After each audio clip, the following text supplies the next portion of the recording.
Good morning, good afternoon, happy Monday. It's time for another edition of Let's Build HubSpot Adoption with Mr. Tony Dowling. How you doing, man? I'm very well. Good afternoon. Thank you for remembering we're in different time zones. Good morning to you and to everybody over that side of the world. Big week this week, Chris. Lots of exciting. Christmas starts this week. Black Friday, Cyber Monday. Insanity. No joke, dude. I came home yesterday to a new Christmas tree, all decorated.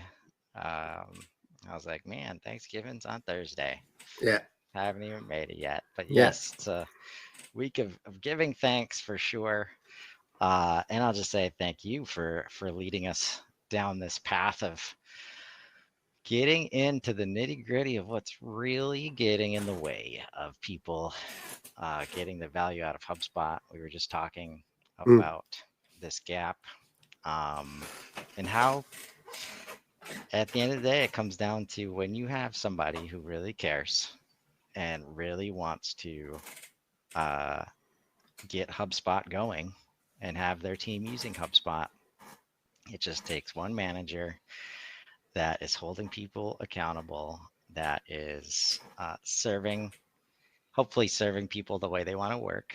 But as I'm talking through this, I'm reminded of the best use cases, the most adopting use cases I've seen are when you start to tie it to commissions.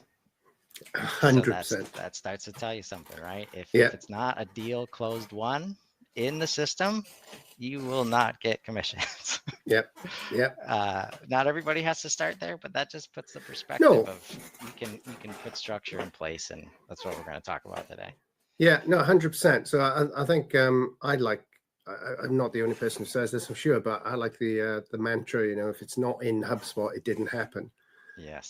So don't bring me a query or a question or a complaint about something if the data is not there to back it up. But we are talking about those are very those are belt and braces sort of aspects to the CRM, the rules of the CRM. I think what I'm interested in exploring today particularly is this concept, this idea of accountability and in the management layer. So I see a lot of businesses bringing in HubSpot as a thing, as a strategy.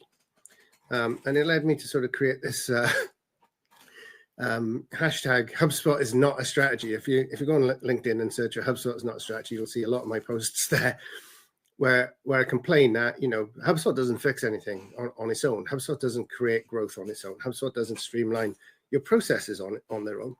And in fact, I think it's almost like a surrogate for some of those things, for some management teams, for some leadership teams, So we need to get more efficient.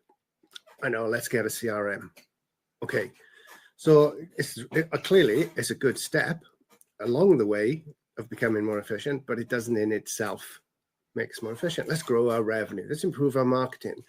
Whatever these use cases for bringing in a CRM, bringing in HubSpot are, it in itself doesn't achieve them. And I see in my mind, a lot of the enablement work, a lot of the training work, a lot of the support, onboarding, whatever you're going to call it, actually creates more noise than value, right? So if I'm in an organization and the chief exec or an MD is saying to us, we want to bring in the CRM. By the time you've fitted all the process mappings in place, you've done your optimization work, maybe you've plotted goals and so on and so on. The chief execs, the senior managers tend to drift away. They tend to drift out of the actual work. They leave it to their teams. They delegate it. And maybe you've got a HubSpot champion, and certainly you've got end users in HubSpot, all of which is fine, is great. But this is the bit I think people fail to see. It doesn't matter what you do. If the management team leadership doesn't buy into using HubSpot to manage the business, HubSpot doesn't get adopted. That's the end of the chat, right? In fact, as far as we're concerned, it's the main thing you need to do in order to get HubSpot adopted. Now, we talk about something we call a management control system. Chris, an MCS is a very well-established mechanism, and in effect, it's literally what it says, right? It's how management control the system. So imagine it's dashboards, it's goals, it's reports, it's whatever it is. And what I wanted to do today is, rather than talk about it, which we often do, I just wanted to show some of these things in HubSpot, to look at it from the manager's perspective and give some advice on how they can run their team. And we'll start particularly with sales teams. Maybe we'll look at marketing again if we run out of time. But how do you do what I'm talking about? How do you actually manage your team in HubSpot? Because if you don't manage your team in HubSpot, then you won't get it adopted. It doesn't matter. We use Supered for enablement and inline training. Fantastic tool. If management aren't interested, nobody's going to use it. You can take, as we said earlier, you can take the horse to water, but you cannot make him drink. It's management that have to pull people through the transformation. They have to pull people along to the new way of working, to the start driving the goals, the new processes, and everything else. If management disregard, management delegate, management push this down the chain as an admin piece, it's just a gigantic waste of time and a massive missed opportunity as well. Yes. Yeah. And as you share, like, what does it look like to bring in HubSpot and then have management disregard things like, so starting to get better at thinking about the questions to ask to start to tie these dots together. And at the end of the day, the management team is using some mechanism of some sort to understand the business, understand what the teams are doing. And even the most enthusiastic manager about how valuable HubSpot is, or what the team is supposed to be doing, if the end outcome is a set of slides or a spreadsheet or anything that is not a HubSpot URL or dashboard, like, it's brilliant. The teams that have gotten good at this, like this transition, and I'm not saying just get rid of everything off the bat, understand that the end goal is managing in HubSpot, because like it's fun to watch slides from teams where, okay, here's the chart I made with Excel. Here's a little snippet of the same exact chart and a link to it in HubSpot, but we got to play this like PowerPoint bridge game, because at some point up the chain, we've got a manager or owner saying, oh no, I want it in PowerPoint format because that's how I need it. Right? So either they're using these tools like PowerPoint or Excel or email, right?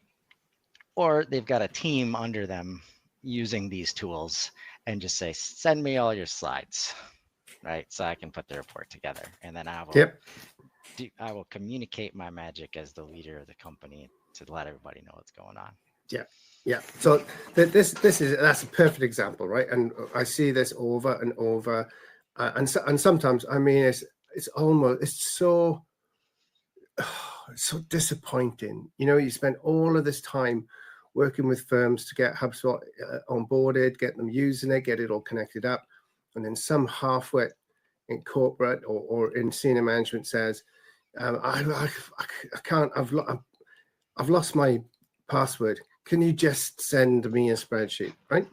So anybody, this is the true sign of a lack of adoption in an organization. Anytime a manager wants something sent to them, as you say, Chris, outside of HubSpot, it's not happening. There's no reason to be outside of HubSpot at all. If it's working properly, you are managing, and that's what we'll jump into really quickly. You're managing every single aspect of your business in HubSpot. There's no reason for a report or a PowerPoint or a spreadsheet. In fact, to say it demonstrates that what you've done is you've thought HubSpot is an administrative tool. HubSpot is just like an email or just like a spreadsheet or something. You just miss the entire point of the customer platform. You miss the entire point, of being able, as a chief exec, managing director, to be able to look at every part of your customer journey in the one place. It's insane when you think about it. It's insane. So let's I'll pull up where I would start, right? So as a excuse me, as a as a sales manager, this is where I would normally start. Go on, Chris. Sorry. Yeah, and I'd love for you to maybe keep this top of mind, because as we were describing the scenario, my first corporate job, my boss, who was the president of the division, had to create 160 slides each month to do a monthly report to the overseas headquarters. And when I talked to him, at this point, it was my third HubSpot implementation. But of course, it's alongside Salesforce and ERP. So I'm like kind of like figuring out where HubSpot's going to be valuable. But as I talked to him about how much time is being spent on that activity, he mentioned he didn't mind it so much because the activity of putting the slides together helped him understand, like allowed him to think through, and it forced him kind of to review in a more manual way, and he appreciated that. Now, we would argue you can still do stuff like that. It's just in a much less manual way. Which we're going to see here. Yeah, I think, do you know what? I think that's a great point. So if you are spending your head up in the planning stratosphere, then deep dive in or diving deep into any numbers, putting these slides together, it is a terrific exercise. It does make you feel like you're connected. But I think the point here is that, you don't have to output that. If you're properly plugged in and pulling your teams through HubSpot, you don't have to output that anyway. You don't have to piece it together. Just need to know where to look. So here's a couple. These are my sort of my tips on management, where management need to go, and beyond the dashboard. I mean, we'll look at dashboards obviously, but beyond the dashboard. And the place I would always think about starting, and this would be a weekly meeting for me, would be a dashboard meeting with an individual salesperson. Now, if I'm gonna jump into the pipeline, and bearing in mind I can see different pipelines, obviously, if I've got different products or different marketplaces or anything else, I'm going to jump into the pipeline. And this, after a while of reading these, interrogating, asking questions of the salespeople, and everything else, I'm going to start to feel the rhythm of the business. I'm going to be able to come in at the beginning of the month and go, oh, hey, we're further back from where we were last month. I used to work on 3 times. I think a lot of people do. You want 3 times in your pipeline what you need to close the month out. And then for the set month 2, you'll need 75% pre-booked, and month 3 you'll need 50% pre-booked, or whatever it's going to be. You'll see that in here, and again, without having to calculate it particularly. But of course, you do have these natty little filters. So if you want to see by individual salespeople how everybody's doing, if you want to see yourself and how you're doing, if you want to see people who've yet to pick things up, you're just selecting deal owners, and it's immediately going to take you into the individual, right? So this is akin to, Tony, can you come into my office and bring your paperwork? What, can you fill out this spreadsheet? Can you fill out this target plan for me? I don't need to do that. Sunday evening, which is perhaps sad in itself. I'm going to jump in and I'm going to have a look ahead at each of the reps pipelines. So this is the first place I'd start. And again, clicking through here, looking at create date, when is stuff coming in, looking at close date, what are we setting? And this is where you pick up issues with your process, right? If you've got a ton of dates that have gone past, now we've got these nice little flags here. They're telling us that these close dates have gone past, they're overdue. Well, you've got a problem with the process. This is either a reporting problem, this is an adoption problem, or even the fact that your sales aren't working as well as they should be. So you're seeing all of this just by looking at this sheet, just by stripping it down to the individuals and getting to say, I would say this is the pulse of the business. This is as much as everything, as much as of anything that I need to see what's going on in my pipeline. You can even keep an eye on this. Yeah, I remember this deal. This one, yeah, this one I thought was dodgy. And check it out. There's no activity for 2 years. Well, it's not going to be 2 years in the real pipeline, but on our obviously in our, it could be, yeah. But certainly in our demo pipeline, there's been stuff that's sat there for a while. So this, as I say, for a sales manager or a commercial manager, this is it. This is the beating heart of the whole system. If you know somebody's talking to a client and you come in to check out the deal and look at for the latest updates, and it's not there, you've got a process problem. If you've got these dates and they're overdue, you've got a process problem. If you look and you suddenly realize, hang on a minute, this Avum deal, it's got 116 pounds here. Sorry for our US audience, 116 pounds here. That's vastly under or overinflated, right? That rep is managing his pipeline, managing his or her success, right? Everything is visible through the pipeline if you work the pipeline correctly. Pipeline is not for the rep. Pipeline is for the manager. It's for the organization. Okay. Now on that topic, similarly within reporting, well, we'll come back to reports last because that's the sort of the most obvious place. But a lot of people, I realize, a lot of people don't use goals in HubSpot. Now, if you go in to do reports and you go in to do metrics, unless you're comparing them against something, they're absolutely pointless.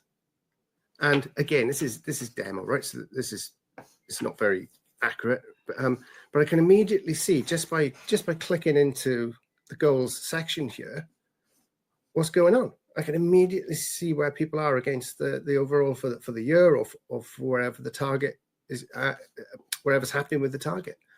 I can click in to see in granularity. I can see what's going on with the target. I can see the actuals versus the goals. I can see the leaderboards. I can see who's involved, who's hitting, who's missing, and I can see the individual performances as well, which is where we started. We can also, in HubSpot, and again, I don't think this is very well understood, we can also create all sorts of really cool goals. So we don't need to just create revenue goals.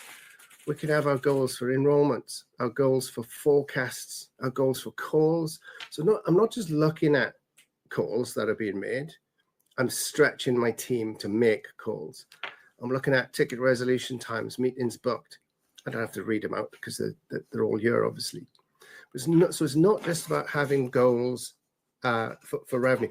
This is an ability to see within the reports and within the goals section here. So just clicking on goals, exactly where we are against all our KPIs. No reporting needed, no spreadsheets needed. A real quick, deep look into team performance, into individual user performance on whatever basis, by sequences enrolled, like I said, by meetings, by calls, or by anything else. Goals is massively underutilized in HubSpot, as far as I can tell. I mean, maybe you can tell me different, but I just don't see people using it. Well, I think it's one of those pieces of functionality that has massively improved in the last year or so. True.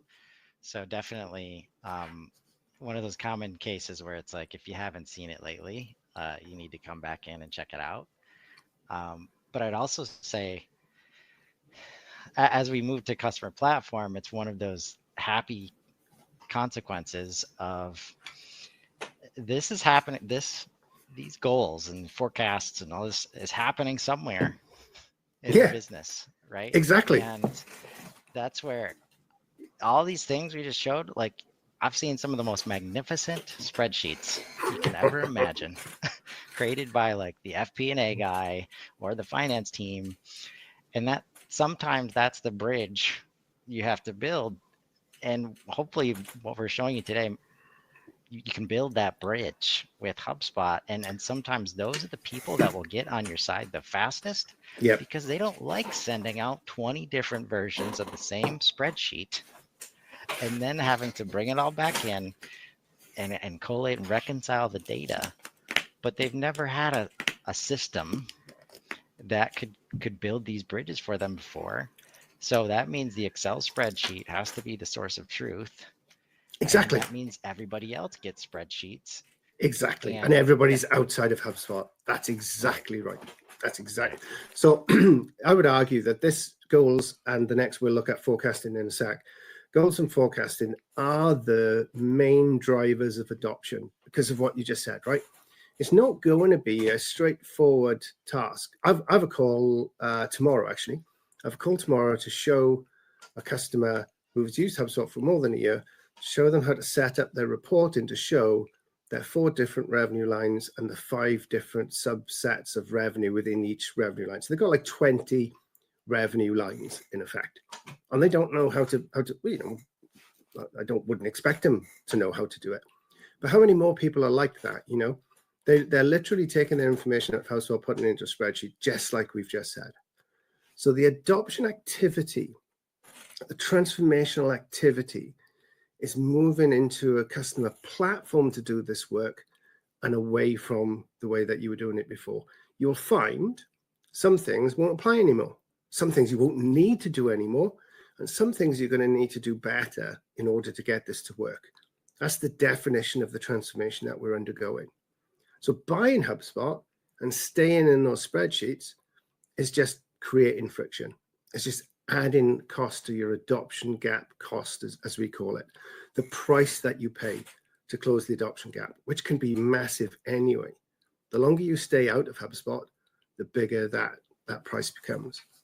So this is an even better illustration, I think, Chris. The goals is relatively straightforward, but until you understand how to do forecasting in HubSpot, you don't really understand HubSpot, I think. So again, this is all nonsense. These numbers are all nonsense. In fact, there's no numbers in there by the look of it. Oh, that's probably because of the close date. Let's have a look. Have I got anything in there? Nope. Custom date range. I'm not sure how far back this date goes, to be honest. Is the importance of data. In the system. And I think and forecasts, I can tell you, is one of my least favorite topics because, I mean, you say that you want to do it and then you do it in spreadsheets and you got to call up everybody every day to understand and give me new numbers. So much time is spent on bullshit forecasted numbers. It is unbelievable. Well, this is it. This is it. It's incredible. And so the whole purpose, so why do we do it in here instead of the spreadsheet, right? Because now the system can work for you. And I learned early on, like, we're not trying to replace the one-to-one sales manager to salesperson calls here, right? What we're doing is those calls become immensely more valuable because we're not just getting status updates anymore. Yep. That's the system doing. Yep. We're coaching, we're strategizing, we're closing more deals on those calls. So I used to do this work on pieces of paper, right? I'd have a rep in with me and we'd go through a client list. We've not touched on that one yet. Hopefully we'll get a bit of time. I'd look through their project, their target planner. I'd look through their forecasting, right? It wasn't even spreadsheets. It was written down on pieces of paper. And now I don't need it. I don't need any of that because it's all here. And just like we were saying about the goals, right? If you come in and you say to somebody, "This pick up me, Tony, you can see your weighted pipeline is 123K," and I go, no, it's not. It's 250. Immediately, right? That's not because HubSpot's got it wrong, guys. I'm sick of hearing this. HubSpot does not get it wrong. The operator, the person who's putting the data in, has got it wrong. Is the data? HubSpot can only tell you what's in it. If the system is saying 123 and the rep is saying 250, somebody's incorrect, and it's not HubSpot. So again, the pulse of your business, you know exactly what's going on. And if you can't rely on these numbers, again, you've got a massive adoption problem. It's a massive adoption problem. If you're not using this screen because it's not all that accurate, I'd rather talk to the rep and eyeball them. That's a major issue, guys. It defeats the purpose of doing what we're doing. And don't forget, right? So you've got to customize these, as it were. You can choose which parts of the weighted pipeline you're going to put in. You can choose what parts you're going to upweight and downweight. You can literally build these forecasts. And I believe the AI in HubSpot now will actually get more accurate as time goes on. But even more important than that, you have a section here where you can put in a manual forecast. If your salesperson is that bad at keeping it up to date, you can tell us what the pipeline says, Tony, but but you tell me as well. If I want that eyeball activity, get the eyeball activity and put it in, and then show Tony just how good his weighted pipeline forecasts are versus his manual forecast. This is what being data-driven is all about. So if you take goals and forecasts together, that is knowing all you need to know about your sales activity, your salespeople, the health of their pipeline, their accuracy of reporting, the state of your business. Because these are the beating heart and the arteries. If goals are the beating heart, the forecasts are the arteries of your business. They're that important. And if you're not using them, then you're not utilizing the power of the customer platform or even Sales Hub, just one little part of HubSpot. Yeah. And this is where leaders of the organization, the owners, I have to be involved, because, and this could be at any management level in any department, right? But when we talk about RevOps, marketing, sales, whoever's in charge of bringing the system in, the managers that are not in charge will find ways to say, I need to eyeball, I need to have the one-on-ones, I get the real information in the conversation. That's where leaders need to come in and say, hey, we're using this system. Yeah. Like, we're not trying to replace all the human activity, but learn how to do it inside of this system. Yeah, and it's absolutely not to replace the human activity. This is to streamline and make the human activity more efficient. So you're not filing papers and waiting on spreadsheets and things. You're reducing the friction from the human activity. That's the last thing we want. We want it all to all be here. The issue is, if it's inaccurate for whatever reason, you can't trust the data, you have an adoption problem. This is what I mean. I don't mean to disparage training and enablement activities and all that kind of thing, right? But if you're not using the platform for this stuff, you've not adopted the platform, and you're missing out on the power of the platform. As a sales manager, sales director, and a managing director, I would pore over these screens that I'm sharing with you right now. They were the way I ran the business. That's what I mean by a management control system. That's what I mean by when I talk about closing the adoption gap, by getting the management. This is not management ownership to sit there and say, you must do this, otherwise you'll be in trouble. This is management ownership from the perspective that I run my business, I run my sales team, I run my marketing team, I run my customer service team by using the tools that are here in HubSpot. That's the difference. So here's another quick one, I think underutilized. We talk a lot about ABM tools and what that actually means. Back in the day, we just used to have a top 10 hit list. Each rep would file a top 10 hit list. And in the monthly meeting with that rep, I'd want to talk to them about progress with their top 10 hit list. It's ready-made in HubSpot under the target account section, even if you only use it for top 10s. There was only 6 in this one anyway. But as the manager, I can select each of the sales people I want to talk to. I can select it by the actual profile, the industry, and even life cycle stage if I want to. At a glance, I can see what activity is going on in our top 10 hit list. Guys, we're supposed to be committed to new business. What's happening? There's no activity driving new business according to our target accounts. And I can even click in to the target account itself and see what's going on. I think this is a marvelous way of just having a quick deep dive into a customer. So you say to the reps, how are you going with real inbound? Oh yeah, they put the meeting off last week. There was a fire. And so the forecast is going back. So I don't even need to do that. I can come in and I can check it. I can see what's happening. I can see what deals are in. I can see whether they've visited our website. I can see the tasks that have been set. I can even look at the makeup of the buy-in, whether we've got decision makers. I can't think of the bloody word. The unit, the buy-in unit, whether we've got decision makers, champions, and everything else in here. Again, this is not for reps. Of course, it's for reps. Reps use it because it makes their job easier, but it's for management. It's absolutely for management. And look, we've sort of got to the end of the show. I'll stop there for a sec. We haven't even looked at reports and dashboards. We haven't looked at the analytics and the dashboards, which has so much insight. It's not funny. Yeah, it can. But honestly, it doesn't if those tools that Tony just showed are not working well. And that target accounts dashboard, the difference between micromanagement and like taking care of your team, when you're focused, and this is what happens when you focus on reports and dashboards first, you get focused on these super granular things. If you start with the target accounts dashboard, watch the rest of the process get improved, because that shit has to be right. So on that call you just mentioned, oh, they put time off. Oh, there's this new person involved. And you pull it up in the target accounts dashboard and, oh, they're not associated here.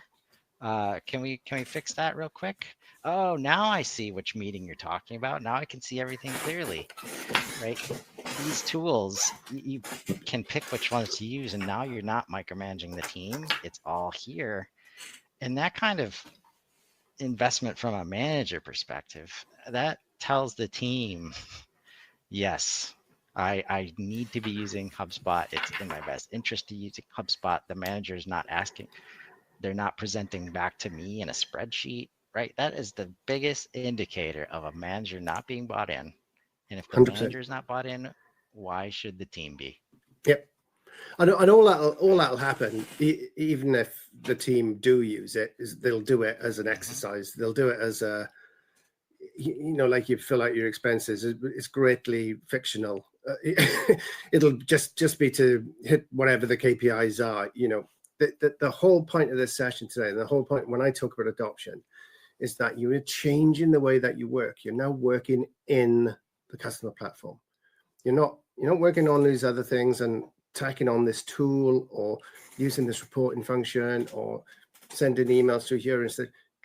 We're going to do our work. We're going to transform, imagine this, into a data-driven, customer-centric, technologically enabled organization for the 21st century. That's what it's all about. And we ain't doing it without managers running the business through HubSpot. Exactly. Oh man, this was a fun one. I mean, we hope it was helpful to see some of these examples. It really can be that simple. And that's why you're investing in this tool, right? There's a reason that Pro and Enterprise, most of that functionality is about reporting and analytics and the ability to forecast. Like, that is when you start to get, okay, this is a business platform that helps manage the business, right? So if you're investing in Pro or Enterprise in any hub, and you're not using it this way, and you're just using it to get emails out the door or sequences out, and like, stop. No, get involved, get your team involved, and learn how to use this thing. So this was awesome, Tony. Great, enjoyed it.